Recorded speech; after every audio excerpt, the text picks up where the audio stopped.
I have to turn the music on, too. There we go. We're off to a great start.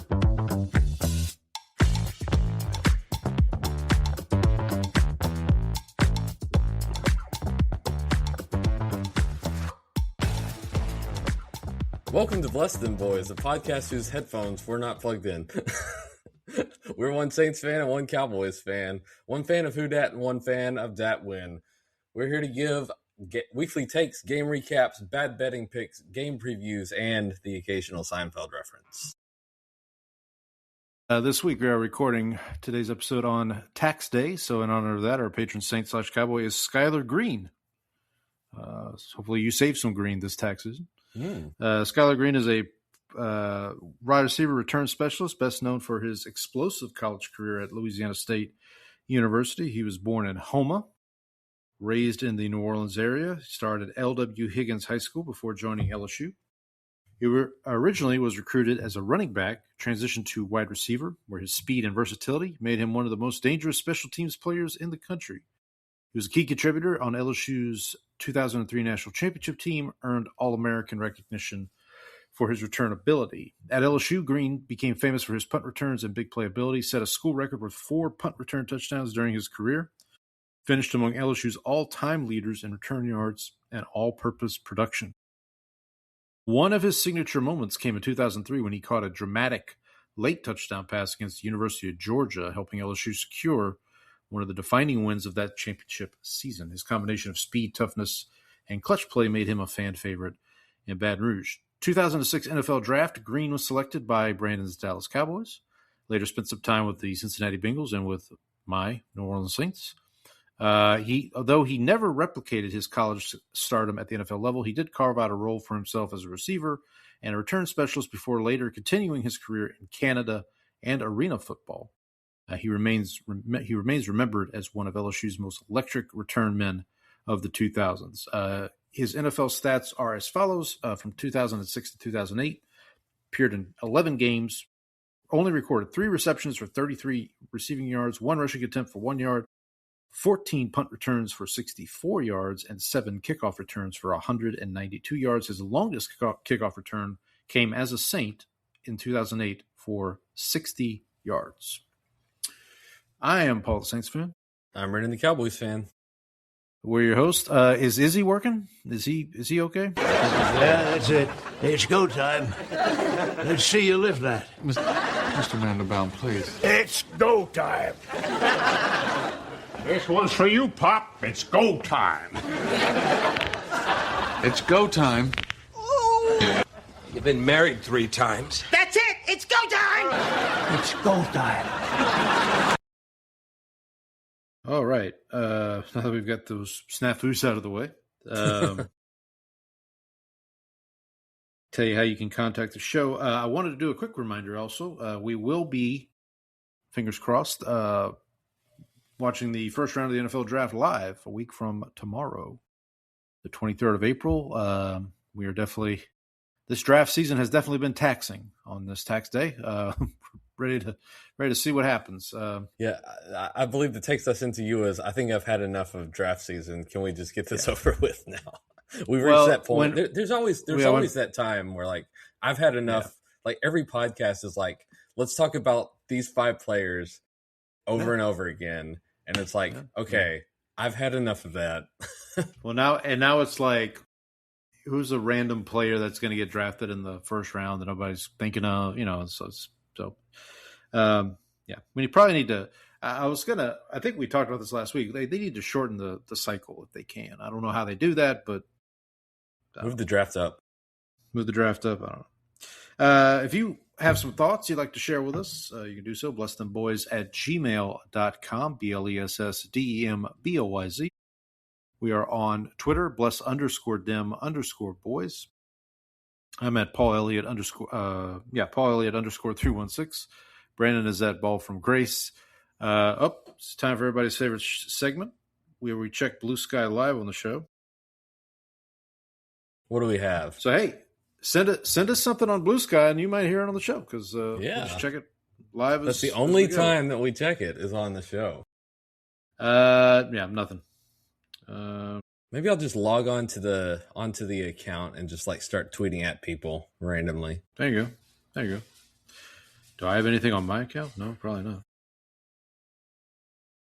The last re-skeet, I guess, on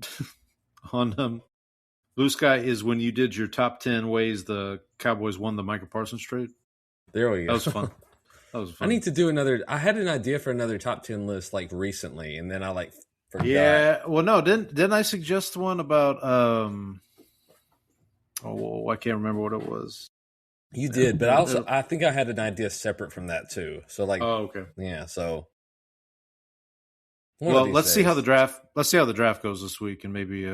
Let me tell you, some of the reports from the insiders have not been like exciting from what I've. We can talk about that. I've got a couple. Everybody's putting out their final mock draft this week, so. We can talk about that here in a little bit. If you are checking us out here on YouTube Live, first of all, thank you. Go ahead and hit the subscribe button while you're here. Leave a rating and review. You can also check us out on YouTube afterwards. We do post the videos there as well. You can also check us out iTunes, Spotify. Leave a rating and review. Tell your friends, tell your enemies, tell the bots.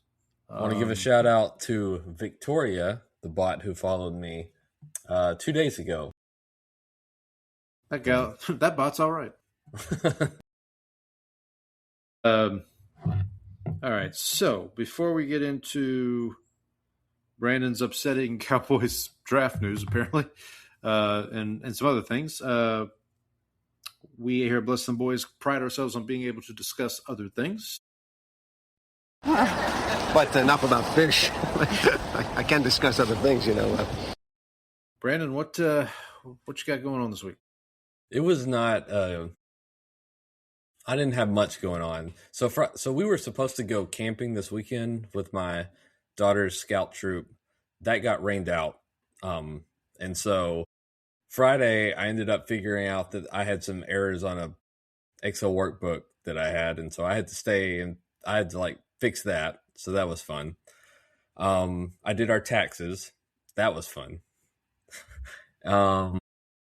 And then I did some actual fun work, which was working on spelling bee stuff, getting ready for that, which is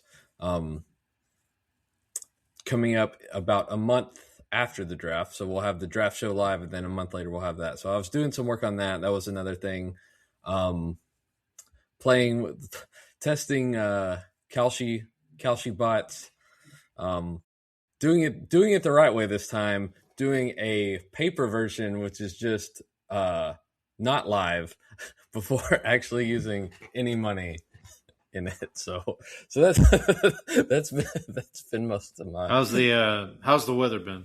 I haven't. So I've actually like been looking at the Bitcoin markets for instead. Oh, okay. So we've moved up in the world over here. So how about that?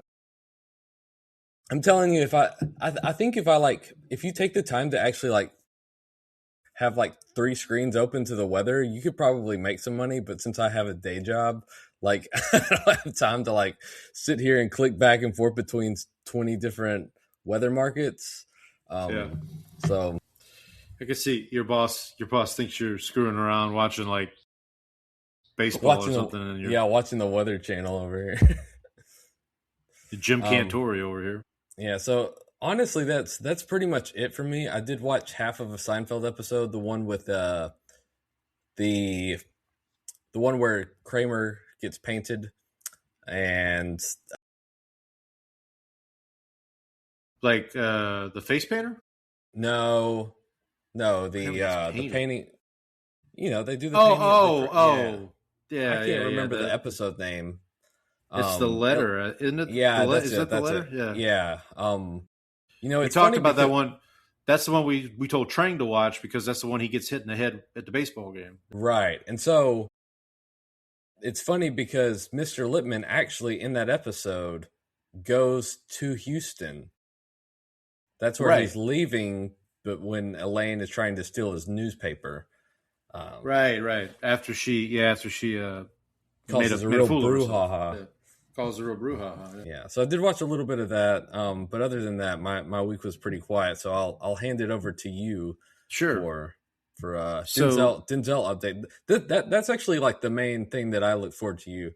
Look forward to. Well, so this is like did Paul actually keep going with the challenge? I've got a twist on it this week. So, but before we get to that, so my wife has been out of town. She left Sunday. She had to go to Iowa to take care of some family business. So she had to go see a man about a horse. Yes, that too. So my mom came in on Sunday and spent some time with me and the kids. My girls were supposed to have tennis on Sunday, but much like your camping, got canceled because we had some nasty weather come through Houston. And then my mom stayed. She actually left today, this morning, because she had to get back home. And my wife is actually on her way back right now, so she actually she'll probably be home while we're recording this. So if I have to step away for a moment, you'll know why. Yeah, so, had some fun with my mom. I actually got to watch. So one of my mom's hobbies is she watches LSU baseball. And last night they played my alma mater, Northwestern State. We were able to catch it on the SEC Network Plus, which I didn't even know I had, but as we all know, the SEC now a baseball conference. Sure. Yeah. It matters more, right? Or something. What's the Big Ten? Well, no, it just means more as the SEC. That's the SEC. Okay. Yeah. Baseball means more apparently. But anyway, so Northwestern State was playing LSU, and Northwestern State was actually winning at a point, and then LSU's best player hit a 3-run homer to put him up late in the game, and that was that. So, but got to watch the baseball with my mom, so that was fun. That was fun.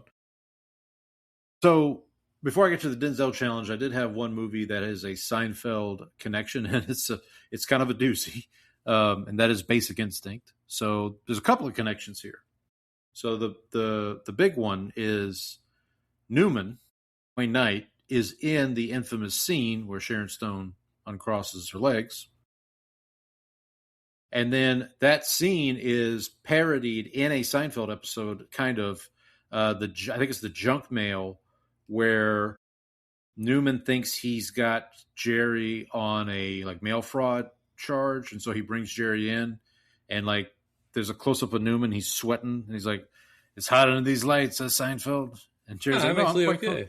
Yeah, he's got a root beer or something. There's a Coke or whatever. But that is, I believe that's supposed to be a parody of the Basic Instinct scene. But the other connection is, or one of the other connections is in the movie Basic Instinct, one of the cops is played by George's favorite boss, Mr. Kruger. Kruger. Yeah, and spoiler alert, he gets a Kruger in the head at one point in the movie, so sad to say. But yeah, Basic Instinct is it's like a provocative film. I've seen Basic Instinct 2. I have as well. I saw it in college. Say it the same. I don't remember much about it. So I remember being like, "Oh, this has a cool twist," and then and then I went back a little while later and watched it, and I was like, "This is terrible. Why did I think this was good?" So you ever have movies like that where on first watch it's like, "This is great," and then you go back and watch it. I had this recently. It's terrible, but have you seen the movie Gattaca? I know what you're talking about, but I haven't seen it. So I remembered watching it in college and thinking it was quite good and really liking it. I hadn't watched it in, had to be 10, 15 years. And I caught it. It was on Tubi a couple weeks ago. That was your first sign. Well, yeah. And I was about halfway through the movie. I was like, this is not as good as I remember. I mean, it's fine. I mean, it's a good movie, but I just remember it being like the first time you see Memento, when you're like, oh my God, this is, well, it's not that. It's not. Yeah, it's not that. Speaking of, again, real quick, speaking of Memento and Christopher Nolan, there's buzz coming out of CinemaCon, which is like the big. This is where the movie studios sell their movies to theaters, and there's been footage of the Odyssey shown at CinemaCon, and the reviews are quite good. Okay, I was worried that you were going to say they were quite bad. No. Okay, it's like I think. I saw a tweet that said they basically showed the Trojan horse sequence. And spoiler, they were like, spoiler alert to anybody. Who... Matt Leinart, Reggie Bush, who's the other? Bush Lindell White. Bush is the one pushing the horse in, right? Of course, yeah, of course. But yeah, so that's coming out in July. I think we're like less than 3 months away now from. Yeah, I am about halfway through the Iliad, which I need to get through before I get through the Odyssey. Well, yeah, because like the Trojan horse scene should be in the Iliad, right? Oh yeah, you're right. Yeah. I'm sure. I think I read them or when I had to in school, but I don't remember. You read the Cliff Notes, or at the very least, yeah, right. I'd say I watched the movie, but the movie wasn't made yet. With Brad Pitt. Well, that's Troy, right? Yeah, that would be the Iliad. Okay, so there you go. So Troy is a prequel to the Odyssey. Yeah, exactly. Is Brad Pitt reprising his role in this one? I don't know. I think he died at the. Spoiler alert! I think he dies at the end. Spoiler alert. I know he got clipped in the heel. Well, I gotta tell you, you would think the Iliad, it's like, poetic and everything, and then like it's pretty violent. It's like, and the spear went in through his eye and out of his skull, and then it's like through his chest, and his intestines fell upon the ground, and it's like, Homer's over here getting a little. That's gotta hurt. Yeah, Homer's over here pulling out some George R.R. Martin stuff. Yeah, I did actually hear there's a rumor, but Homer actually finished his book. He did, but there's a rumor that Winds of Winter is actually, and this was not on an April Fool's Day, but there's rumor that it is at the publishing house. It's near, okay, yeah. So like. All right, so on to the Denzel challenge for the week. So here's a little wrinkle. So I know what the challenge is because they release it every Monday. I've picked a movie to watch. I just haven't watched it yet. I haven't had a time to. So I'm going to offer you the opportunity here. You could maybe sway me to watch another movie if you really want to. So the challenge is a very basic challenge. The title was 3-word title. So very simple, just a movie with a 3-word title. Now, in the prompt, they do say something about try to avoid movies that start with the or a. That was my question, because like Tragedy of Macbeth would be, because it's the Tragedy of Macbeth. But if you so I'm going to give you a couple 3-word titles. Remember the Titans is the one I thought of. So that was the first one. That was the first one I thought of. Mm-hmm. I think this counts. Mo Better Blues. That would be that's 3 words. I mean, yeah. I mean, Mo Better. That's the. I mean, they're shortened, but Mo Better is not one word. The Pelican Brief. No, that's the right. Courage Under Fire. Okay, that's another one. He Got Game. Okay. The Bone Collector. Remember the Titans. You just mentioned. The Great Debaters, The Magnificent Seven. Mm-hmm. I guess technically The Equalizer 2 and The Equalizer 3, but that's pushing it. That's pushing it, I think. Yeah. He had a movie in 2021 called The Little Things. I don't know if you ever saw that with Rami Malek and Jared Leto. And then the movie from last year, Highest to Lowest. But the movie that I'm gonna watch, I haven't had time to watch yet, is Man on Fire, which is it's one I've seen before. I've seen it very recently, actually. It's just one of those things when I like remember the Titans first popped in my head, and then when I started looking through the movies, like, yeah, I'm in a man on fire mood, I guess. Yeah, so, I think that's fine. I think you also want to kind of save some of the sports ones in case they like come up with it. If that becomes the theme, because he also has Coach Carter though, so there is that. Samuel Jackson is Coach Carter. Oh, wait, didn't he have a movie where he was a basketball coach? He got game. He's a basketball player. Okay. His son is Ray Allen, who's a Jesus Shuttlesworth. That's He Got Game, and he's a former player who was in prison, who's basically let out of prison so that he can convince his son to go to a college that the warden wants him to go to. Like that's literally the plot.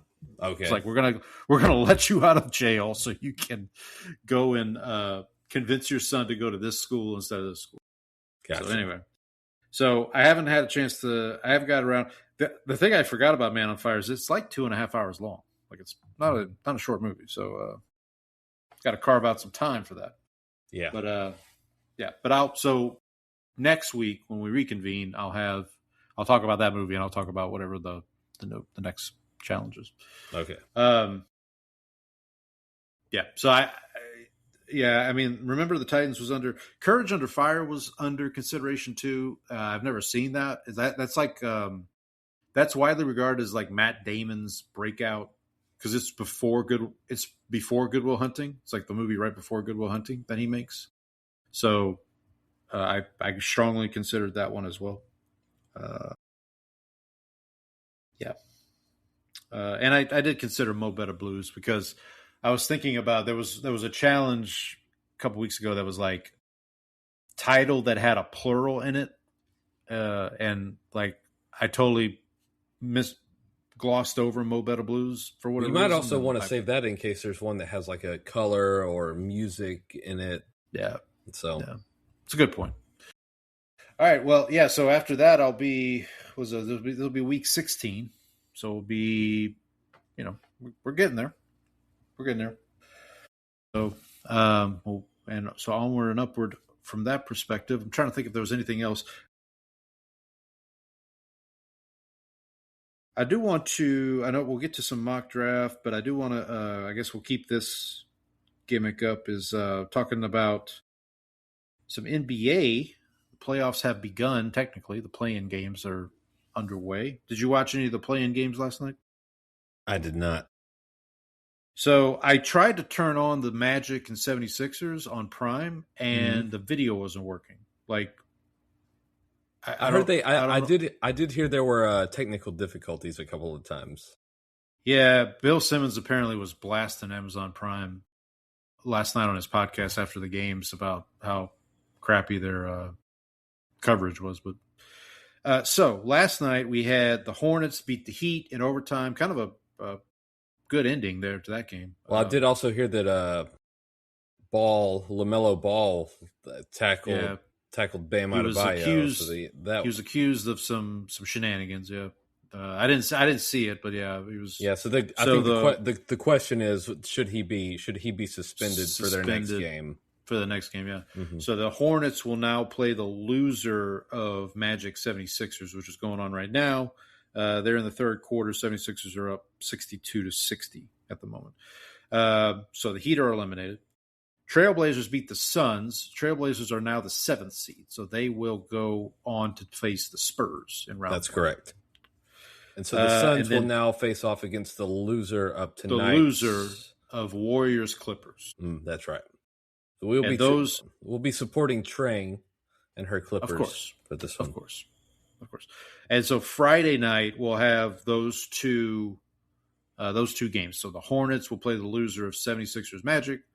The loser of Clippers Warriors will play the Suns, and the winners of those two games will be the respective 8th seeds in their conferences. As a Grizzlies supporter, I will be cheering for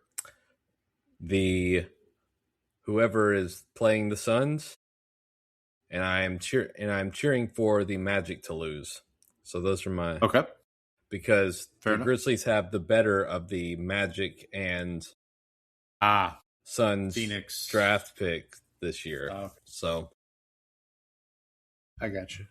And then real quick, the schedule on Saturday. So these are all obviously game ones. Raptors at Cavaliers, Timberwolves at Nuggets, Hawks at Knicks, and our local Rockets at Lakers. That's on Saturday. Sunday, we've got the winner of the Sixers Magic game tonight will be in Boston against the Celtics. The eighth seed in the West, whoever that ends up being, will play the Thunder. The eighth seed in the East will end up playing the Pistons. And then the nightcap on Sunday night, the Trailblazers, as we just talked about, who won last night, go to San Antonio to face off against the Spurs. Kind of a throwback series, like the 90s. I think of like the Sean Elliott shot against the Blazers in the playoffs where he's falling out of bounds. It's like off balance, and he hits a three-pointer to beat the Blazers. So that should be fun. Do you have any? So both our teams are out of it. Do you have any? Very much. Yeah. They are in it for the other prize this year. Do you have any preference on who wins? Who do you like to see? I mean, even like make like a run. Doesn't even have to win it. I think I mentioned this last week. I kind of find myself rooting for teams like the Knicks, who haven't had success in quite a while. I mean, when I'm just looking at the lineup, I mean, I guess I'll root for the Rockets just because they're local, but like no players on that team appeal to me. My wife's grandfather, my wife's maternal grandfather, my mother-in-law's father, he was always a Celtics fan, so we always kind of root for the Celtics. Will you be cheering for Luka? Sure, why not? I mean, like I ain't got nothing. It's not his fault. Idea to get, it's not his fault. It's not his fault. I mean, yeah, he didn't want to go there. I will say it would be. I don't want to say interesting, but I'd be curious to see what a Lakers Celtics or like a classic finals, like Lakers Celtics, Lakers Pistons, Lakers. What about Spurs Pistons, a rematch of that 2004 like nasty beat 'em up? Was that the one? That was when the Pistons won, right? Mm-hmm. Correct. Nobody expected the Pistons to win because it was like Rip Hamilton, Tayshaun Prince. Who was the guy? Chauncey Billups. Ben Gordon? Chauncey Billups was the MVP, I believe. Yeah, Chauncey Billups was one. Was it Ben Gordon who was the Ben Wallace? Wallace. Okay, yeah. I always Ben Wallace. Ben Gordon. I don't know why I like get those two like it was mixed up in my head. So if I remember correctly, the Pistons starting lineup was Billups, Rip Hamilton, Ben Wallace, Tayshaun Prince, and was it Rasheed Wallace? Was Rasheed Wallace on maybe? I can't remember the. But I guess Tayshaun was the three on that. Yeah, and then was that sounds right. Big Rick, Joe Dumars, was Joe Dumars on that team? I was cheering for. I will be cheering for the Pistons in the East because I mentioned last week I like Cade. I liked him coming out of college, and so I'll cheer for that team. I'm just looking up the roster here. 2003, Larry Brown was the head coach. Shout out to Larry Brown. So here's some of the roster of that championship Pistons team. You had Chucky Atkins, Chauncey Billups, Eldon Campbell. Ooh, that's a name from the past. That's a name. How about recently departed North Carolina head coach Hubert Davis? That's right. How about I think about to be the head coach maybe of the Pelicans, Darvin Ham. Lindsey Hunter. Remember Lindsey Hunter? He was on that team. Darvin Ham, former Lakers head coach. Am I right? Former Lakers head coach, yep. Richard Hamilton, Lindsey Hunter, Mike James, Darko Milicic. Draft bust. The infamous number two overall pick. The infamous Sam Bowie of his era, so to speak. Mehmet Okur, Tayshaun Prince, Bob Sura.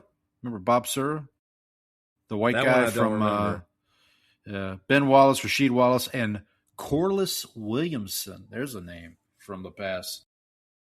A former national champion with Arkansas way back in the day. All right. Anything hockey wise? Those playoffs have started yet or no? They have not started yet. They're still in the because the Stars are currently playing the Buffalo Sabres right now. Buffalo Sabres, who actually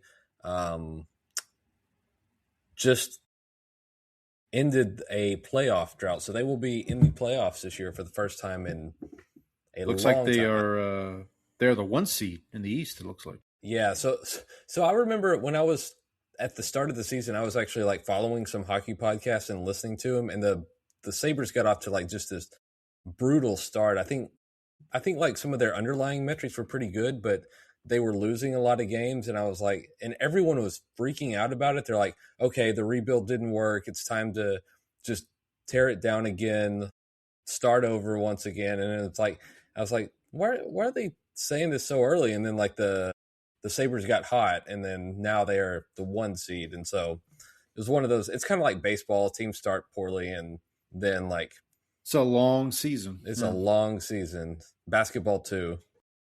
Yeah. But I think the Stars are. So the Stars, it's annoying because the Stars are like the second best team in the conference, but they're not seeded as the 2 seed.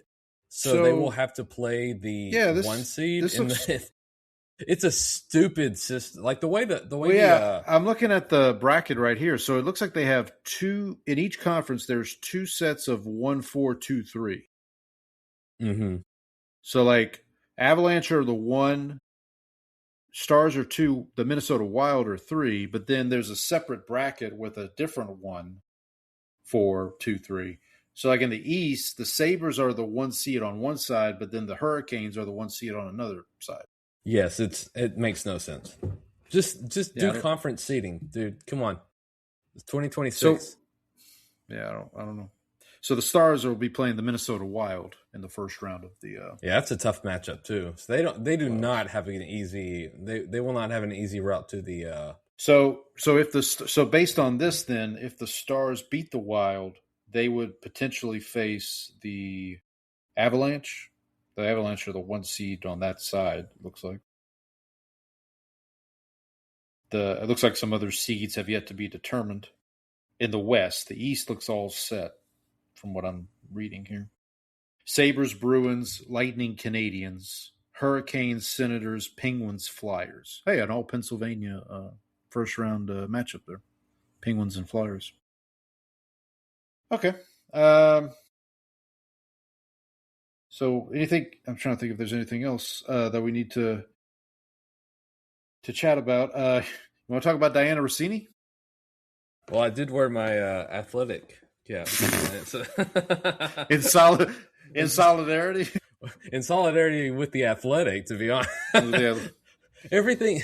So I just remember scrolling the For You tab, and it was basically like everybody posting is like, how does every single Rossini clip get worse? And it's like, I mean, buddy, it's bad. It's like, I mean, there was one, and then there was finally this one reporter, Chrissy Ford, I believe her name, who basically, I think I don't know who she's with, who she's affiliated with. She's an NFL reporter of some note, and she basically was like, this has been going on for a long time. We all knew this was happening. like just throwing it out there. Well, I sent you the story about the McVay, the McVay story, right? Yeah, when he was with the Redskins back Commanders, the Redskins. He was with the Washington Football Organization. He was apparently, 2 women showed up and got into a fight at a bar because both of them showed up. Like 2 women showed up, and he was hooking up with both of them and did not tell them. You've had 2 women fight over you. What's that like? Well, I mean, who among us hasn't? I mean, who among us, right? See, that reminds me of another movie I watched this week. This actually also has a Seinfeld reference. I totally forgot. It's a Western called Hanny Coulter. And it stars the lovely Raquel Welch from Seinfeld fame. She did move her arms a little bit better in this movie, I will say. And cat fight. Yeah, well, that's what made me think of when you were talking about it. Exactly. So, So, as with all these stories, I really just hope that everybody's okay. Like, I get it. Like, her career's obviously on the back burner, I would say. I just hope because I know because she has kids. Well, and so does Vrabel. But like, right, they're both married. Like, they're both married. Both married. Like, yeah. The one thing I do want to bring up, and I've seen this too, is like, I'm not going to sit here and pretend in 2026 that every male sports reporter is clean when it comes to, like, you know what I mean? It's just that for her, I think it was a confluence of those photos coming out, which, by the way, did you get the tweet I sent you that it was Aaron Glenn taking the photo? That was pretty good. Yes. Let me tell you something. This is the type of stuff where Twitter is undefeated. Like, yeah, it was cannot. Twitter was great. Yeah. Like, you could just scroll. You were scrolling through. But again, for her kids, this is going to suck because, like, now they just basically better not be on social media for the rest of their life. Well, but I'll say, like, this was like she very clearly, or from all the evidence, she has a problem. This doesn't mean that every single woman reporter is doing this. Correct. Like, correct. Like, yeah, exactly. So, like, we don't need to stereotype based on what the action, no. alleged actions and that's of one not, person. And that's not what I'm trying to do. But I also want to point out that, like, if I kept thinking, like what would the analogous situation be? So, like, if a male reporter was reporting on WNBA games, or college, or women's college, or something with a female, and there were pictures taken of him with a female coach, a married female coach, how would this situation go? And, like, would it be, and look, Vrabel was supposed to speak at, like, a pre-draft press conference and chose not to. Like, that don't look good. Like, I get it. It would be tough. It's a tough situation, but, like, and then dude. I think it was Albert Breer said either on Twitter or in his column, was like, Mike Vrabel's in charge of, like, 24, 25, 26-year-old men. And if he's not talking about this and, like, these guys are seeing that, that's not a good look. Well, somebody posted Trayvion's going to have a great biblical quote about adultery. What was the other thing that I saw? It was somebody posted, like, quote tweeted, and is like something about, like, if male reporters were held to the same standard, and somebody had quote tweeted that and said Nick Sirianni got Adam Schefter screaming. I was like, okay, that's enough Twitter for today. But there was even, and I apologize, I don't know the young woman's name, but I saw a clip of a podcast interview where this young woman was talking about, there was a report a couple years ago that Schefter basically sent an unpublished article to, like, a general manager, and basically, like, edit, what do you want me to fix? What do you want me to change, kind of thing. He said, he said, like, if there's anything that you want changing here, let me know. Right. And he didn't get. Now listen, I'm not equating that. Well, I think he did get some. I think there was some, like, a little bit of. Was there? Yeah, okay. But I don't think it was. I mean, he wasn't losing his job or suspended or anything like that. Can we just? This is going to be a tough pivot, but just to transition real quick. So you know that, like, ESPN now owns the NFL Network, or, like, basically. Yeah, I'm sure, like, there's all those conflict of interest going on there. Well, so all those guys are now technically ESPN employees. Like, Rich Eisen did SportsCenter the other night after the Masters. Like, was in Connecticut, did his show from New York a couple days this week.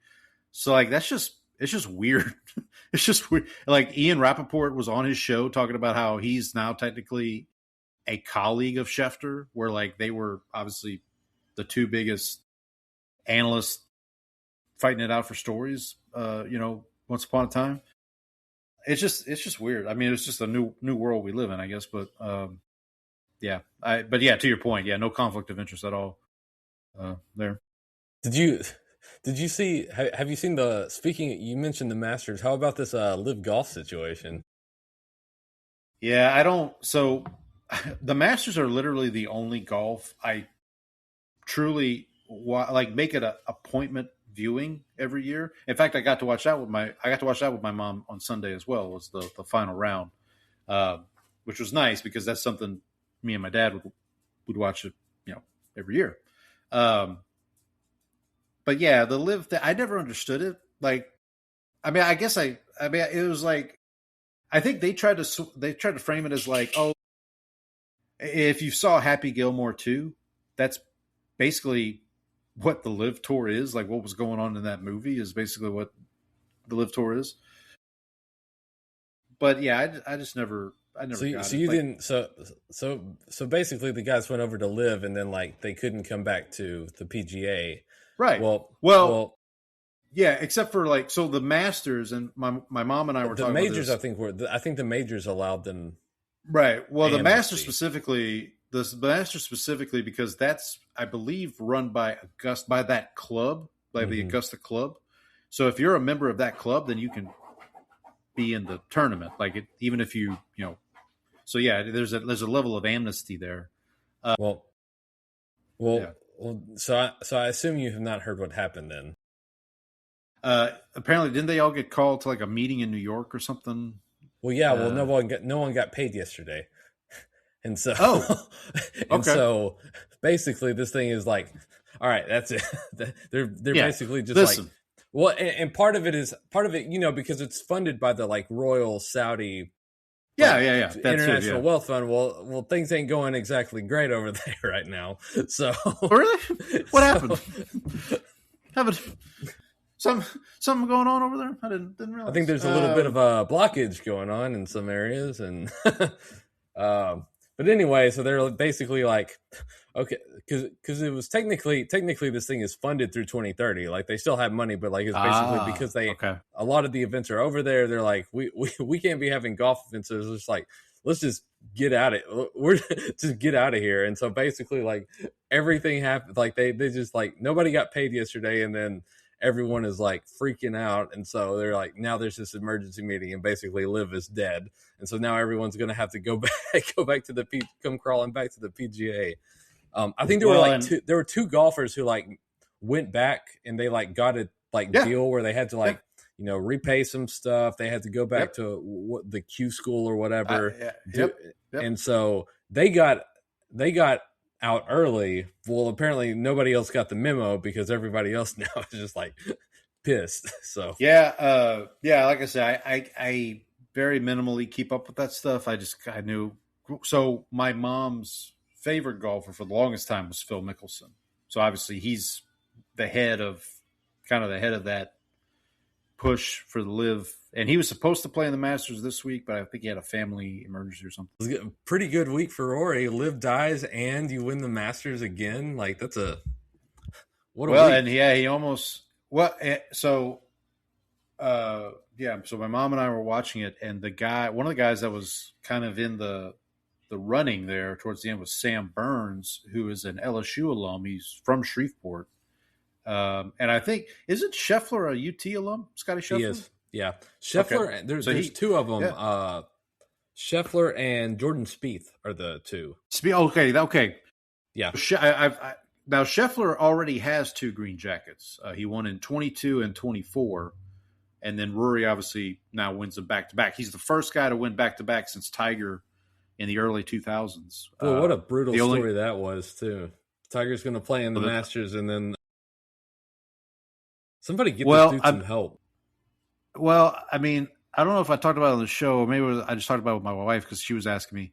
He did this virtual golf. They have this virtual golf. Yeah, the indoor golf league. The indoor golf. Yeah. And he did that. He did a game or whatever you want to call it. Well, they said that was part of his training for the Masters, so that he could get ready for it. And then the next day he's flipping his car or whatever and calling Trump apparently on the phone Well, speaking of undefeated, the Tiger Woods memes oh my god! What was the one where it's him like when he's on his like one knee, and it's like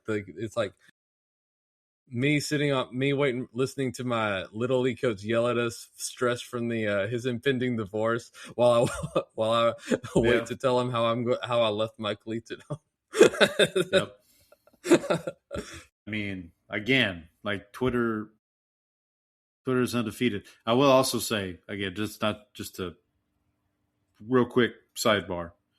The one I sent you today of Brad Lidge, the former Astros pitcher. Still trying to find that Pujols. So just for context for everyone, Brad Lidge, once upon a time, I believe it was like the 2004, 2005 playoffs against the Cardinals in Minute Maid Park, gave up a home run to Albert Pujols where the ball is still flying at this point. Like he hit it out of the stadium. I mean, like out of Houston, like it went far. Well, apparently Brad Lidge was one of those pitchers who like threw like 100 miles an hour, and so if you caught up with it, there's so much momentum on it. Like, and Pujols just turned on that thing, and that that ball like broke the sound barrier. So Brad Lidge apparently is now like an archaeologist. Like he just went full Indiana Jones on us, I guess. And so there was an article about him, which, shout out to him. He's doing what he wants to do. Like, all power to him. But somebody retweeted this article about him being an archaeologist and said, "Homeboy's still looking for that ball, that Pujols." Well, wasn't it about, had to do with like the Etruscans? Maybe, I don't know. I didn't read the whole. Well, my thought, I remember seeing Etruscan, and I thought there's a trash can joke in there somewhere. Oh boy. Well, by the way, some dirty pool from my co-host here, retweeting to Don, placating to Donnie and his Rockies for sweeping the Astros. By the way, everybody's sweeping the Astros now. I gotta find that tweet. Hold on a sec. So let's see. Some dirty pool from my co-host there on that. By the way, let me check. The Astros have not won a game. The Astros haven't won a game, I think, since they went to Colorado. They won. They managed to squeak one out yesterday. They won last night against the Mariners, but they were on like an 8-game losing streak. Yeah. Oh, I did see another Twitter is undefeated. Someone said the Astros are the Cincinnati Bengals of baseball. They're first in runs scored and last in runs allowed at this point. Yeah. A lot of injuries. Apparently the Japanese pitcher that they signed in the offseason is now on his third translator since So are the translators injured too? I don't know. The Blessed Dem Boyz would like to give a huge thanks to Donnie and his beloved Rockies, who pulled off an amazing sweep of the failing Houston Astros. Crooked, despicable team. Your Rockies are true patriots. God bless America. Thank you for your attention in this matter. Many people are saying. No, the Astros. The Rockies, a great American franchise. Hold on, the Astros beat the Rockies last night, sir.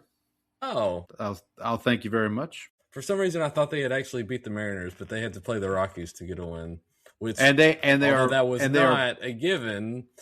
And they are beating the Rockies as we speak. It is 3-1, bottom of the fourth. Excuse me. Yordan Alvarez with a home run. Really banner day for you there. by far the bright spot. So the Astros are currently open 24 hours a day as they are 7-11. The Houston Lastros, I believe, in the AL West right now. We need to get that soundbite. Let's get to work on it. All right, you want to talk a little NFL draft here? Yeah, because there's so the rumor is, should I just get straight into this with the Cowboys rumors? Please, by all means. So Straker last when he put out his first mock draft, he had Caleb Downs, going to the Cowboys at 12, and now this week is saying there's no chance that Downs gets to the Cowboys at 12. there's talk of the Cowboys trading up, which I think there is some talk that the Browns are trying to move back and doing like a pick swap, basically, where the Cowboys give the Browns 6-20, and then the Cowboys get 12-20, and then the Browns get 6-39. Or the Browns give the Cowboys 6-39. Kind of works for both sides in that, like, you can get up to get somebody, one of your defensive guys, because the rumor is that they don't necessarily like Ruben Bain for arm length reasons or something else. And there are starting to be stories that, like, the guys that they like aren't going to fall to them. So there's talk of Keldrick Falk being the option at 12. I'm okay. I don't love it, but I can live with Keldrick Falk at 20. Keldrick Falk at 12 would that's a little too rich for me. And so that's the situation that I'm worried about right now, because Keldrick Falk keeps getting linked to the Cowboys everywhere, and with the issues that they have trying to, like, get a defensive player to fall to them at pick 12, that's like kind of raising red flags for me right now. So I'm a little nervous, Paul. So you mentioned Peter Schrager. I saw a tweet from him this morning. I'll just tell the folks about here. His tweet this morning said, text from a respected NFL GM in a response to a heated discussion we had on the Schrager Hour, that's his podcast, over whether a team can really take a safety, Caleb Downs, in the top 5. The quote from the GM said, throw positional value out this year, unquote, which Todd McShay, Rich Eisen was talking about this, I believe, on his show as well. Like, this is a year where positional value may not mean as much, because next year, I mean, everybody's talking about next year, like with the quarterbacks and all that. So you might see a team like, and the trade that McShay had in his mock draft, he had the Saints going from 8 to 3 with the Cardinals, and the Saints would take Arvell Reese out of Ohio State. Couple things here. So Saints, obviously, defensive coordinator Brandon Staley, he's known over his years of having a vaunted pass rush, folks of the Khalil Mack ilk, and Arvell Reese definitely fits that. I don't know if he's going to be Khalil Mack, but he definitely is a big time edge rusher. I don't remember exactly what the trade was for the Saints. I think they would give up 8 and 42, and maybe a pick next year to go up to 3. I wouldn't hate it. McShay even mentioned that he talked with Mickey Loomis, the GM of the Saints, at the Senior Bowl about trading up, and Loomis was like, "Look, if we like a player, we're gonna go get him. Like, we're not gonna go sit around." Now, I personally would prefer the Saints draft an offensive player to pair with Shuck and obviously help build that offense. There's still a little smoke around them. If Jeremiah Love's at 8, they might consider it. Again, I wouldn't hate it, as long as you have a plan. If you have a plan for Jeremiah Love and Travis Etienne, okay, fine. Like, I'll go with it. But if like Carnell Tate and Mekhi Lemon and even Jordan Tyson at 8, I'm not thrilled with. I'm kind of like with you with Keldrick Falk at 12 for the Cowboys. Like, I would. Tyson, here's. Well, Tyson's one of the guys that, like, his draft stock's been, like, rocket to the moon the past couple of weeks, because there was also a rumor that the Eagles wanted to get up to get him because that was in the because the Saints, because the Saints because apparently the Saints like him. Here's what I would prefer. This will never happen, but let's say we get to 8 and there's a player there, maybe even the Cowboys want, maybe like a Sonny Styles or a Caleb Downs or something. If the Saints traded back with the Cowboys to 12, got some capital, and then picked Tyson at 12, I'm fine with that. Like I'm perfectly fine with that. The injury stuff just worries me with Tyson. We've talked about it. I know his production's great. I get it. I get the whole thing. Carnell Tate, it sounds like he's not going to be there for the Saints, but everything sort of moved around a lot this past week, and also there's still talk about the Cowboys coming up to like 3 or 4 to try to get Bailey out of Texas Tech too. Like I think that's another. But that's the other potential trade target. Well, people mentioned. Right now, it sounds like it's almost written in ink. I mean, obviously Mendoza at 1 has been in ink for quite a while. It sounds like we're getting close to Jets taking Bailey at 2. That's pretty much set in stone. And then so then the draft really starts at 3 with the Cardinals. Sounds like the Cardinals want the offensive lineman from Miami, but they don't want to draft him at 3. So obviously that's why they're thinking of moving back. The Titans at 4, everybody kind of pegging Jeremiah Love with them. But as a lot of folks have pointed out, their coach is Robert Saleh, and Robert Saleh doesn't draft offensive player. Like with the Jets, he was drafting guys like Jermaine Johnson and, players like that. How'd that work out for his offense? Fair enough. Well, that was kind of Todd McShay brought that up. He's like, Brian Daboll's in that room and going like, look, we both got fired in New York because we couldn't fix our offenses. So why are we drafting a defensive player at number 4 if we can get? See, that would be my point too. Is like, hey, that's great that you're going to have a great defense, but like we've watched. We saw what happened in New York. It's like you couldn't get the situation right, and so like how good that defense was never good enough to carry your offense through it. Now, and the other point I've heard about Tennessee, I believe it was Connor Rogers on the NFL Stock Exchange.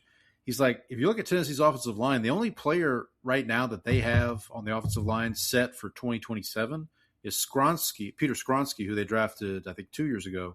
Everybody else is like a free agent after this year, so. Jeremiah Love's cool. Like that's great, but you better have a plan for which offensive line is going to be down the road. And then 5 is the Giants. I've heard anything from offensive line to Sonny Styles, Caleb Downs, Carnell Tate. I've heard all that. They might be another team looking to trade back. I'm not sure. The Browns at 6. Obviously, you talked about the Cowboys maybe trading up. Commanders at 7. Okay, go ahead with. So I was going to say, I think the fact that a lot of teams don't necessarily like teams that need offensive talent, the fact that they think that they can move back and still get that, like especially like the offensive line guys aren't necessarily guys that would be ranked very high in other classes. The fact that teams want to move back in that situation actually helps the Cowboys because more teams want to move back. You've got more suitors for moving up. That makes it a little bit easier and maybe a little cheaper if you end up trying to come up. I still think that Cleveland deal with the 6-39 for 12-20 makes a lot of sense for both teams. Yeah, I think so too. Yeah, and then obviously the Commanders at 7 are kind of a wild card too. I've heard Jeremiah Love would fit in great there because they've kind of been running back by committee for a little bit with obviously Bill Krosky Merritt and Brian Robinson Jr. I think if you put Jeremiah Love next to Jaden Daniels, who's obviously coming off an injury and all that good stuff, so that could be something. And then the Saints, we get to the Saints at 8, where I still feel like the Saints are in a good position. I just don't want them to overthink it. I don't want them to I feel like they're in a good spot. I know how the Saints are, and they might screw up in reverse kind of thing. Like they might do something that's.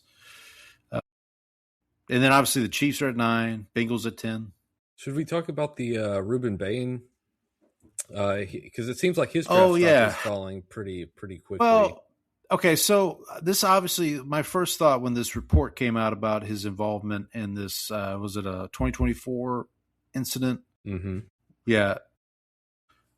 First thing, obviously a tragedy. We're not trying to minimize Well, and it was his.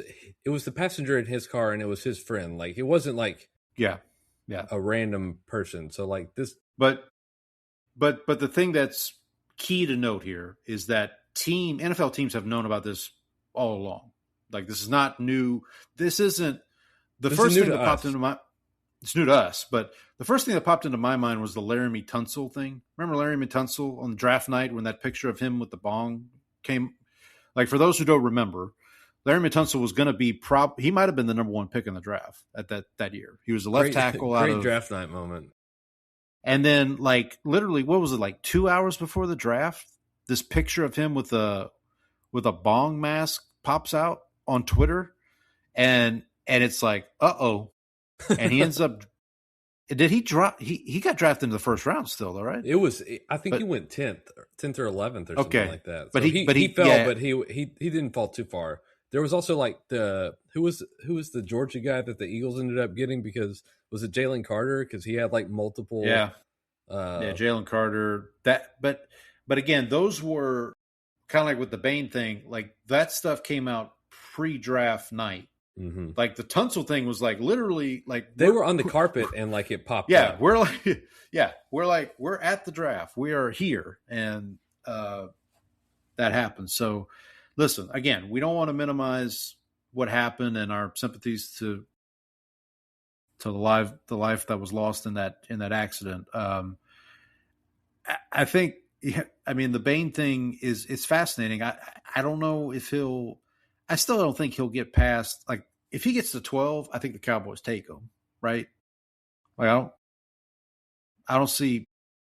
Well, there's talk that the Cowboys are a lot of times are big on measurements, and that's why when the arm length measurement came out, that worried me that they might not take him, and so that is the concern, is that like if they have thresholds and he doesn't meet the threshold, he might be off the board just for that. And I've heard there's talk, the Cowboys have not been mentioned specifically among these teams, but it's been said that there are teams that do not have him, that have him off the draft board because of measurements. Also, I think he didn't necessarily interview too well in certain aspects. And you mentioned last week that there was somebody who was saying Ruben Bain is going to get a GM fired, and it seems like with everything that's coming out, there's more of that smoke coming, that he might not be. He might be the draw. Like I'm trying to think. Did Jared Verse drop, or Jared Golden last year? Yeah. I don't think Verse dropped that much. Yeah, he was. But anyway, Bain might end up dropping. I think someone might end up getting a steal with him. Honestly, like we'll have to see. Well, someone also posted guys who were like in the first percentile on certain things, and like Ruben Bain's in like the first percentile on arm length, and like the list was not particularly encouraging. So you have to believe that. I mean, the tape is the tape, but you have to believe that he is going to be the generational player that beats that sort of. There's a reason, like. Statistics aren't everything, but there's a reason that people, use them. I mean, so the other trade I want to mention that kind of made sense to me was, and this reminded me of the Texans a couple of years ago. So if you remember the Texans, the year they drafted CJ Stroud, immediately traded back up to 3, got Will Anderson, right? Mm-hmm.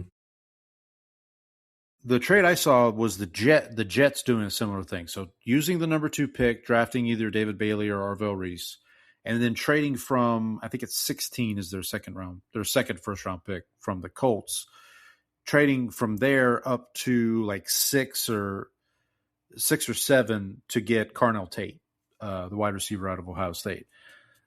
Which to me, if you're the Jets, I mean, if you're Aaron Glenn, man, you're trying to just do something this year to like save your job. Get an interception. Well, that, yeah. Rory McIlroy has won 2 Masters since the last Jets interception. So, I think the draft is going to definitely be interesting. We're definitely ready for it, for it to be to be here and gone. Did you read Kuiper's final mock? I have not gone to that one yet. Let me see if I can find it. While I'm looking this up, I did see an interesting story today.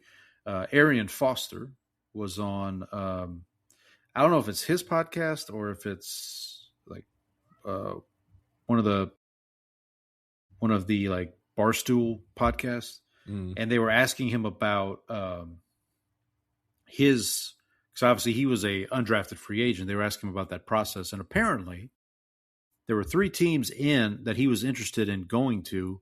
The Texans is obviously where he went, but the other 2 teams were the Jets and the Saints. And apparently he was really interested in the Saints, and he wanted to go to the Saints, but then the Texans offered him more money. And he looked at the roster, and the Saints at the time, I forget what year this was, but they had like Reggie Bush and like a stable of running backs, and they at that time were rotating their running backs quite frequently, whereas the Texans, I think the best running back of the Texans at that time was Steve Slayton. And he was like, well, I'm better than these guys, so I'm going to go where I can play, where I can. So, so we could have had, potentially had Arian Foster on the Saints once upon a time. Let me see if I can get. Just like you could have had Patrick Mahomes. Yeah. Oh, yeah. That's an old tale. Okay, so Kuiper has the Cowboys trading up to 6. But go ahead. Before so the Saints could have drafted Patrick Mahomes as like the Antonio Gates played basketball sort of situation. Right. It's getting to that point. Yeah. Okay, so Kuiper has the Cowboys doing that trade with Cleveland that you've talked about, 12-20 for 6-39. He has the Cowboys selecting Sonny Styles at 6. The Saints at 8, Ruben Bain, which, again, I don't think I'd hate it. He has the Chiefs going with Tyson at 9. I've heard people say that the Chiefs are out on Tyson because of the injury stuff, but who knows? And then so obviously the Cowboys wouldn't have the 12th pick anymore. The Browns would have the 12th pick. They would pick Proctor, the offensive tackle out of Alabama. And this is a 2-round mock, so give me a second. I'll find. Well, the Cowboys wouldn't have a. Well, now they would. Yeah, they would after that trade. Yeah, they make this trade. Oh, for our friend Andy, the Bears would take Zion Young, defensive end out of Missouri. For the Broncos, don't have a first-round pick because they traded it with Miami for Waddle. Kuiper does have the Cardinals trading back into the first round for Ty Simpson. Like a Jackson Dart type situation. Yeah, Jackson Dart type thing. Second round, he has the Cowboys at pick 39 that they got from this projected trade, going with T.J. Parker, defensive end out of Clemson. Okay. And then the Saints at 42, he has them picking a guy from one of your favorite schools, Casey Concepcion from A&M. Can I ask where Jacob Rodriguez goes in this draft? I guess so. So if the Cowboys draft Sonny Styles at 6 with that pick, you're not drafting Jacob Rodriguez. But no, I'm just curious. So Jacob Rodriguez, this would be such a pick for this team. Jacob Rodriguez, he has going to the Buccaneers at pick 46 to be the Levante David replacement, basically. Which that would be such a Bucs pick to do that. So draft around the corner. Oh, another. This would also be a very Eagles pick in the second round. Oscar Delp, the tight end from Georgia, who's met with the Saints. He would definitely be like the Dallas Goedert replacement eventually. I would think. Okay, so anything else draft related you want to chat about? I think we covered my main sticking point. Okay. So I do want to. We have a very special Immaculate Grid that we need to play. So we can do that. Okay. You want to do that now? Let's do that. Let me load it up. Okay, so we are not So we are recording this on April 15th. We are not playing the grid for today. We are actually going to go back to yesterday's grid because it's very special. It is grid number 1,000. So congratulations. Shout out to the folks over at They had Pro to have Football done that. Reference. They did that on purpose, right? I would think so, yeah. But what makes this one special, and I found out about this again through Twitter, this is what we have dubbed the Fitzmaculate grid. Yes. Ryan Fitzpatrick retweeted this grid yesterday morning and said, "I knew this day would come," or something along those lines. So basically, all 9 squares in this grid could be filled by Ryan Fitzpatrick. So let me read those out to you here very quickly. So the rows are Bills, Jets, Bengals. The columns, Buccaneers, Dolphins, and 10,000 yards or more career passing. So Ryan Fitzpatrick played for those 5 teams, Bucs, Bills, Dolphins, Jets, and Bengals. And he obviously threw for more than 10,000 yards in his career. So, Brandon, obviously, I don't think either you or I are going to use Ryan Fitzpatrick. No, I think we have to do a rule. The rule is you have to use Fitzpatrick for one of the squares. Okay. I'll allow it. Yeah, I think if we're playing the Fitzmaculate grid, you have to have Fitzmaculate. You get to choose where you use him, but you have to use him on a square. Strategic. Yeah, that strategic. Okay. Okay, so you have won, I believe, the last 2 that we've done. Yeah, how about you? How about you go first? Alrighty. What do I want to? Where would I like to begin? We usually save the statistic column for last, so I think I'm not going to break that streak here today. Okay. Let's just start in the upper left, which is Bills and Bucks.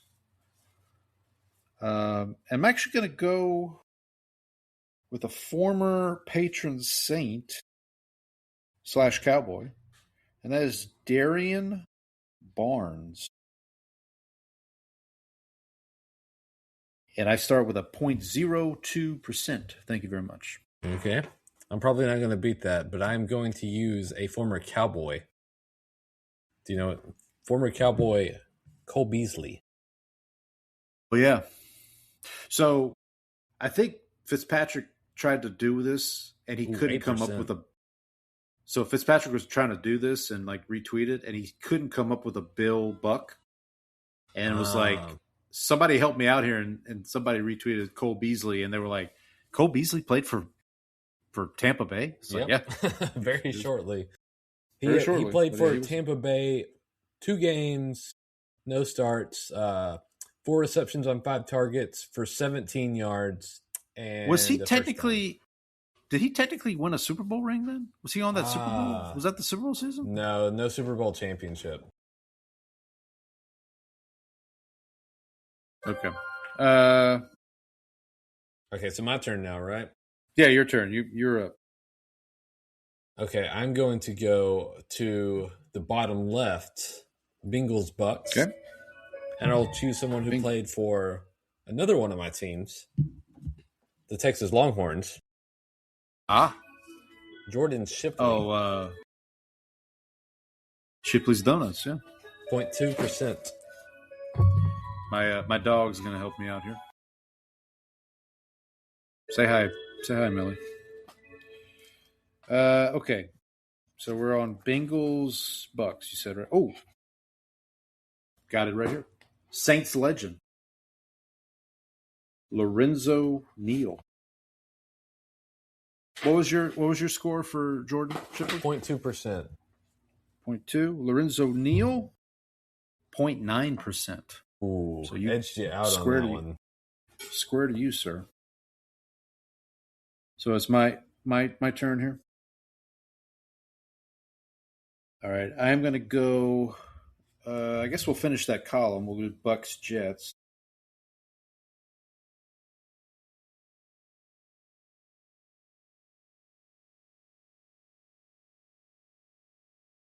I am going to go with. I feel like there's another Saints legend here that I could possibly go.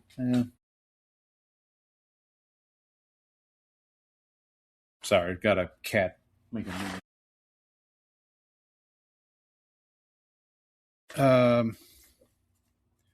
Actually, no, I'm going to go. Oh, no, yeah, there's a Saints legend I'm going to use. Is kicker Doug Bryan. 0.07%. I'm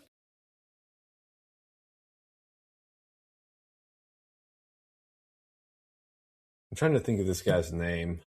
Because I think there's a guy.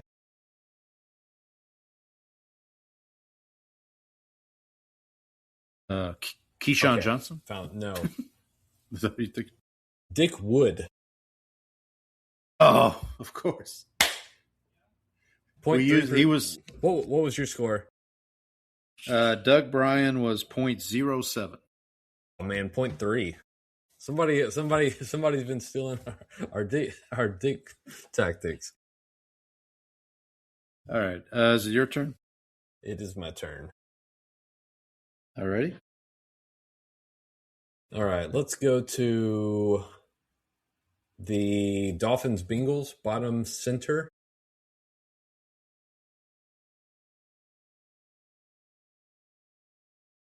And we are going to go with a kicker. We're going to go with Shane with a Y Graham. 0.7%. Yes. Also a former Saint. He is a former Saint. Yeah, he was one of our myriad of kickers we went through at one point.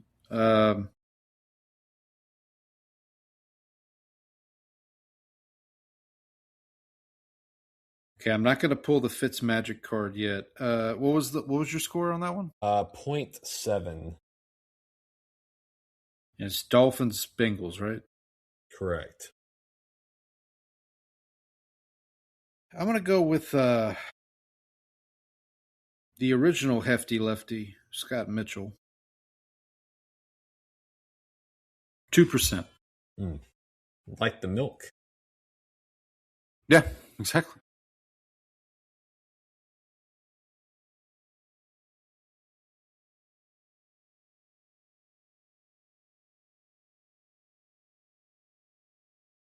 You're up. I think we're tied at 2 apiece. Oh, it's yes. My turn? Okay. Let's just go up one row there. Dolphins, Jets, is that right? Dolphins, Jets, yes.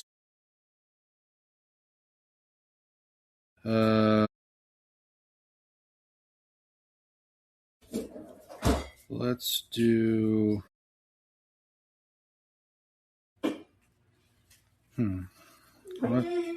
Let's do another former patron saint cowboy, Sean Ryan. Gosh, 0.006. Ooh, I don't think I'm going to beat that one.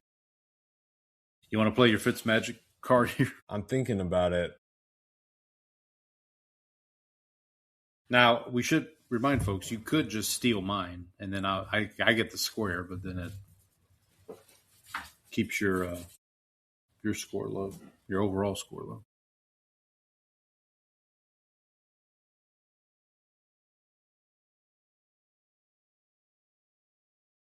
Okay.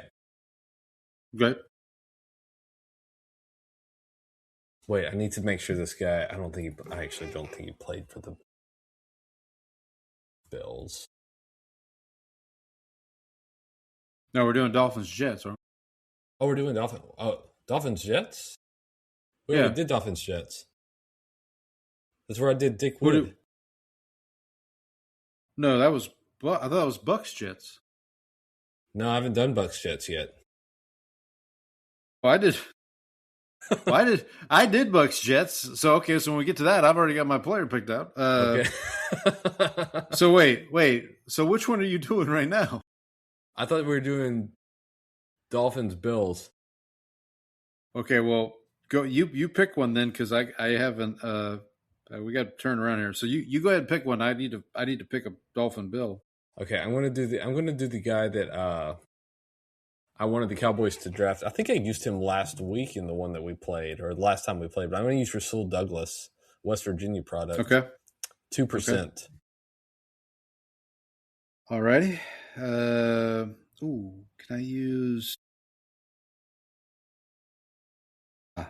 Okay. I will use another Saints legend, Kiko Alonso. 7%. Ooh. Yeah, not ideal. Okay, so let's do a quick recap here. So let's get on the same page here. So we've done Bills, Bucks. Correct. Right? I got that one. Mm-hmm. We did Bucks, Bengals. Right? Bucks, Bengals. Yes, I got that one.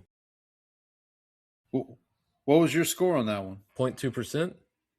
Okay, yeah, so you did get that one. Yeah. Okay. We did Bengals, Dolphins.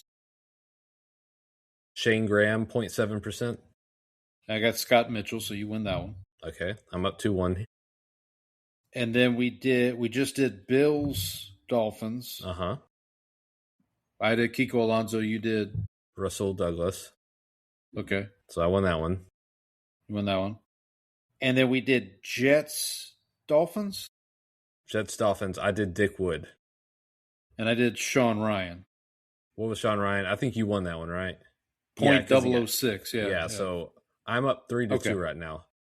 And we have Jets, so let's do Jets, Bucks. Okay. Is it my turn to go first? Yes. Okay.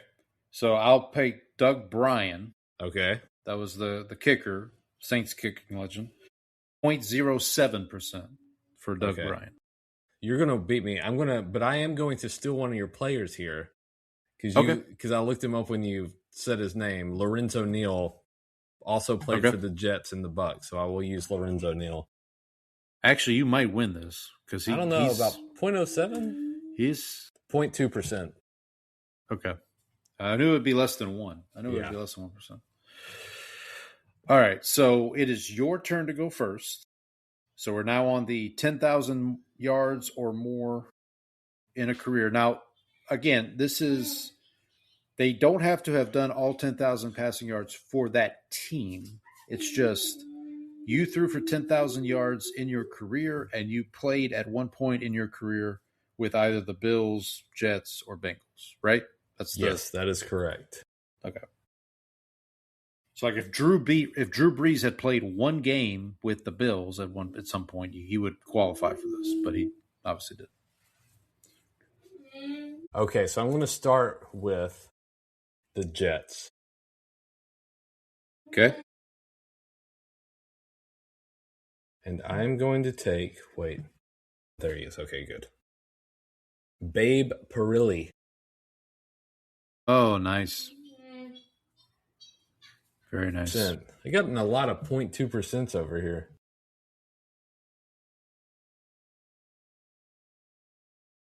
Oh, wait. Would he? Oh, Dick Wood was a quarterback, right? Yes. Okay. But he did not throw for 10,000 yards. Neither did Dick Shiner. That's a shame. That is a shame. Nope, neither did he. Ooh. I feel like these are the hard categories, because even guys that you think like, oh, this is going to be a layup score. There's not always lot of people. You know what? I'm gonna Are you gonna use your Fitz? Fitz in the tantrums? Okay. I'm not. What was your number on Babe? 0.2%. Okay, so yeah, I'll use Fitzmagic here. Let me use Ryan Fitzpatrick. 2%. Ooh, that's actually not bad. That was part of my calculus. It's like, what do I think is going to be the lowest score that he could? Right. Which I think that's pretty low. I don't think it'll. That was actually lower than I expected. The good thing about this is since he can be used for all 9 squares, that kind of lowers there's going to be some dispersion on where people use him. And And the Jets, you got to remember, the Jets have Flacco, Rodgers, Namath. Like, they have big name quarterbacks, so he can kind of sneak right under. So anyway, so you get that one, right? Correct. So you're up 4-3? 4-3. Yes. Okay, so if you win this next one, you win. You'll clinch. Okay. So that was the Jets. So let's do. So we either do the Bills or the Bengals, right? Correct. Let's do the Bengals.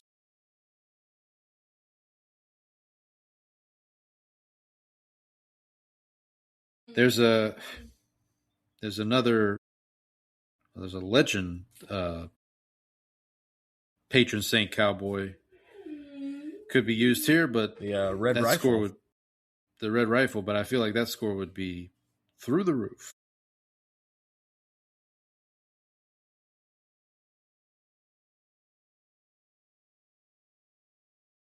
Actually, there's another Saints legend I could use too, but I think his score would be pretty high as well. I could have used Scott Mitchell here, actually. Maybe not. I don't know if Scott Mitchell threw for. Yeah, he did. Okay, never mind. I may have just given you too much. I actually have another guy that I think I'm going to use. Okay. This is not going to work. I'm going to go Jeff Blake. No, 2% for Jeff Blake. Saints legend, Jeff Blake. The quarterback right before Aaron Brooks. Okay, so who you got? Bengals 10,000 yards or more passing in there. Jason Campbell. Oh man, that's a sneaky one. 0.4%. Jesus, that is. So another one for Milos. Another game for Milos. Hey, man, I really stink at this game. No, I think I got kind of lucky. Well, I think I got kind of lucky with a couple of these. I think is the real. Okay, so for the Bills, you're going to use. I have to use Fitzpatrick here. You have to use Fitzpatrick. I mean, you've already clinched it. So, right. Hang on though. Hang on. You're up 5. You're up 5-3. Never mind. Mm-hmm. You've clinched it. Okay. Okay. So for the Bills, so you'll use Fitzpatrick. Let me figure out who I'm gonna use.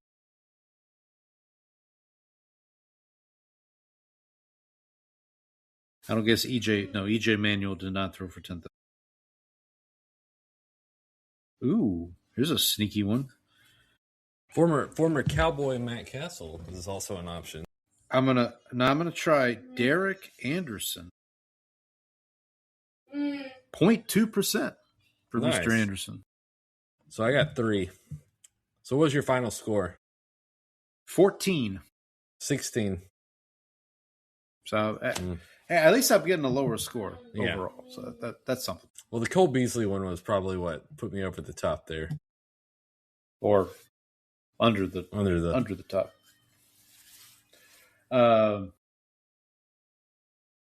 Anybody interested? I've got Mets Dodgers on the TV here. Just started first play. By the way, happy Jackie Robinson Day to those who. It is Jackie Robinson Day. Kind of rooted them to put Jackie Robinson Day on tax day. Well, I believe this is the day he was called up to the majors. Oh, okay. It was April 15th. I believe is why they do that. Everybody looks like everybody's wearing number 42 on their. You know what? My brother-in-law actually brought me a Ken Griffey Jr. bobblehead in the Jackie Robinson jersey. Like he's wearing it from so that's a pretty sweet collectible. That is a nice collectible. I'll have to bring it down and put it and trot it out on the show sometime. Yeah, so we established with Trang, she hates the Dodgers, right? She's not. Well, I don't think anybody likes the Dodgers. I don't think anybody. Even their fans don't like them. Yeah. So Otani is on the mound tonight for the Dodgers. Former Astro Kyle Tucker also with the Dodgers at this time. All right, buddy. Anything else you want to chat about, or are we good for? I think we're good for this week. We'll be ready for the draft next week. Ready to get it over with. Yeah, and like I said, hopefully we again plan is for us to go live.